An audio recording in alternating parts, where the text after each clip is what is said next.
基简直打疯了，凶狠的重肘砸头，直接把对手的脑袋凿出一个大窟窿，流出的鲜血将前胸染得鲜红一片。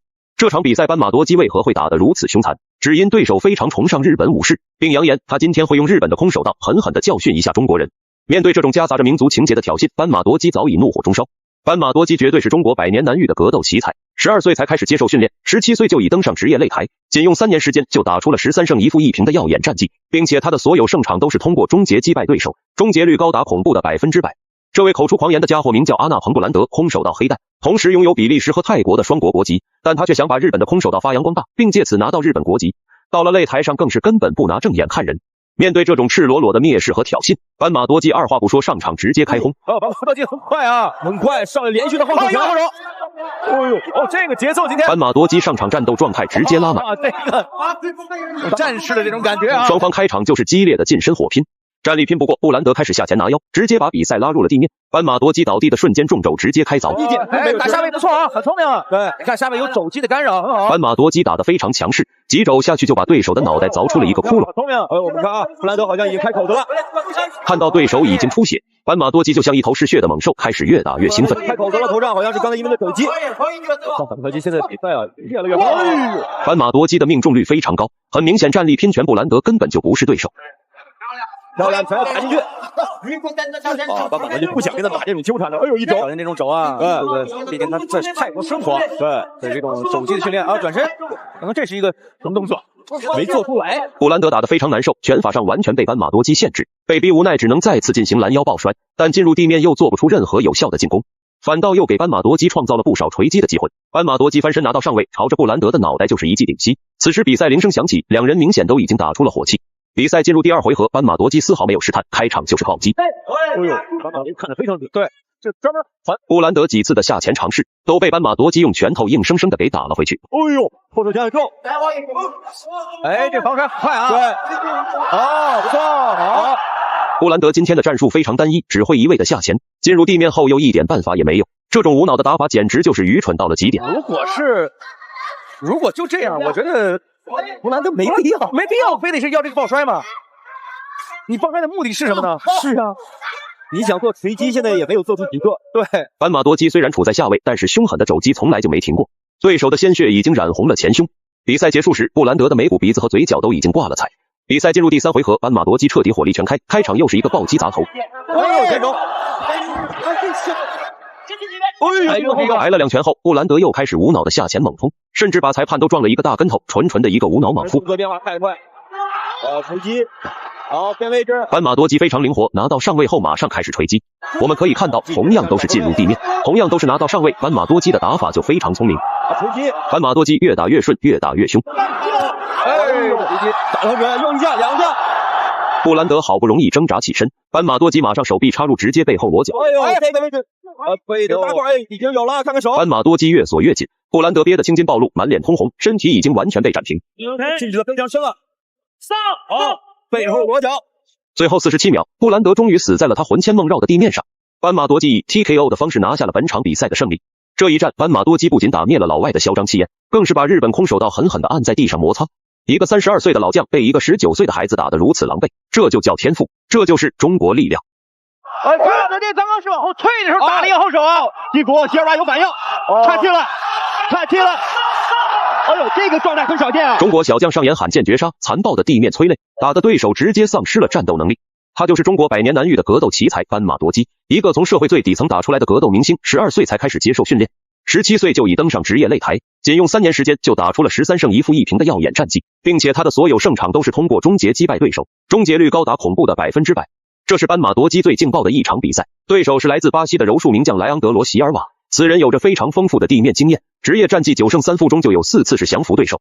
作为初出茅庐的小将，斑马多基当年才只有19岁，一脸的稚嫩。今天这个19岁的孩子就要挑战眼前这位战斗经验丰富的31岁格斗老炮。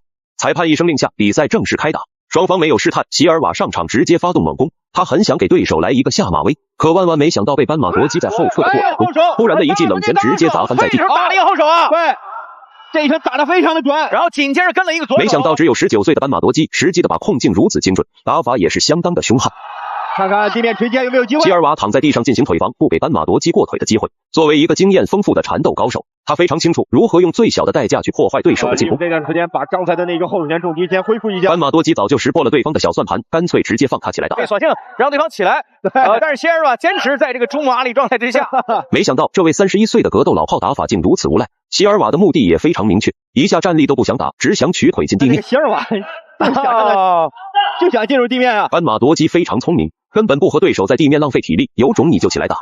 希尔瓦要注意啊！第一，这不是纯柔术比赛；第二，现在的中锋格斗比赛的规则啊与日俱进，对，不会让你长时间保持这种安全的状态。端战中，希尔瓦再次被轰翻在地。不得不说，斑马多基的拳感实在是太好了，瞅准时机朝着希尔瓦的肚子就是一拳，随即就是凶狠的击服，希尔瓦有反应，岔气了，岔气了！哎呦，这个状态很少见啊！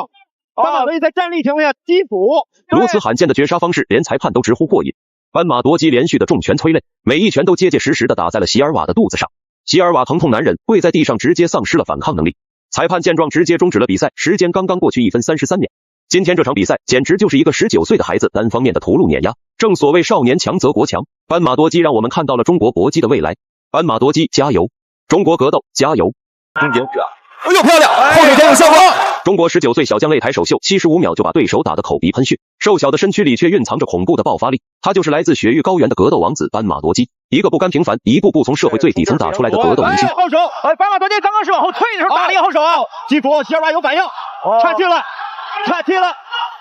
哎呦，这个状态很少见啊！凶狠的打法，帅气的外表，11场的连胜记录，他就是王宝强电影《八角笼》中格斗孤儿的原型，一个是格斗为生命，不甘向命运屈服的热血少年。在他的身上，你能充分的感受到一股非常励志的正能量，生如野草，不屈不挠。斑马多基从小便失去了父亲，母亲改嫁，10岁那年因交不起15块钱的学费被迫弃学，无人管问，斑马多基也不知道自己的未来是什么，也许是放牛放羊，而且自己又没有，还是给别人放，再差一点，甚至大概率会走向犯罪的道路。然而故事并没有朝着不好的方向发展。听说成都有一家做公益的格斗俱乐部，可以资助贫困地区的孩子免费吃住。12岁的斑马多基想都没想，背起行囊就离开了家乡。正是这一次的机会，彻底改变了他的人生轨迹。在恩波干爹的教导下，斑马多基玩命训练，12岁才开始接触训练，仅用3年时间就打出了13胜1负1平的光辉战绩，并且他的所有的胜利都是通过终结击败对手，终结率高达恐怖的100%。励志的经历，痞帅的造型，斑马多基一出道就收获了大量女粉丝的追捧。他身上特别励志，然后会让我感觉一种拼搏的精神，所以我非常非常喜欢他。这是斑马多基第一次登上昆仑决的擂台，而且他当年只有19岁，对手是来自塔吉克斯坦的实力悍将尤米迪恩·姆萨耶夫。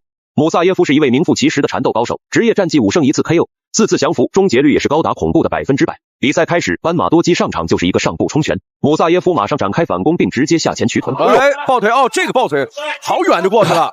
整个身体扑上去啊！姆萨耶夫抱住斑马多基的腿，死活不撒手，目的非常明确，就是要把比赛拉入自己擅长的地面。就一直就要这个，他其实现在可能也没有太好的办法。斑马多基还是在要这个。斑马多基按住对手的脑袋，不断寻找摆脱的机会。两人刚回到站立姿态，姆萨耶夫马上就是一记扫腿，斑马多基趁对手出腿的瞬间，一拳塞进正中面。哎呦，漂亮！后腿拳有效果，有效果。斑马多基实际的把控非常精准，一记迎面的后手重拳直接把对手的鼻子打出了血。姆萨耶夫也终于被动的进入了自己梦寐以求的地面。斑马多基一边摊开双手挑衅，一边还在不断的寻找重创的机会。别看斑马多基只有19岁，但他却拥有着敏锐的擂台嗅觉和极强的应变能力。姆萨耶夫就像一条蠕动的大蛆一样跪在地上，顶着个脑袋不断的左右摇闪，可刚翻身就被斑马多基一个重拳击中肋部，当场就直接丧失了反抗能力。裁判见状直接终止了比赛，时间定格在第一回合1分15秒。斑马多基以绝对碾压的姿态拿下昆仑决首秀，姆萨耶夫跪在地上，鼻子里喷出的鲜血已经染红了前胸。斑马多基这个从大山里走出来的孩子，拥有着超乎年龄的理智和冷静，秉承着恩波格斗的意志与血性。斑马藏语意为莲花，多基是勇猛的金刚。如今这朵漂亮勇敢的藏灵花已经带上国旗走向了世界的舞台，并在国际的赛场上继续绽放着自己的光彩。让我们一起为这个大山里走出来的孩子加油！加油，斑马多基！加油，中国格斗！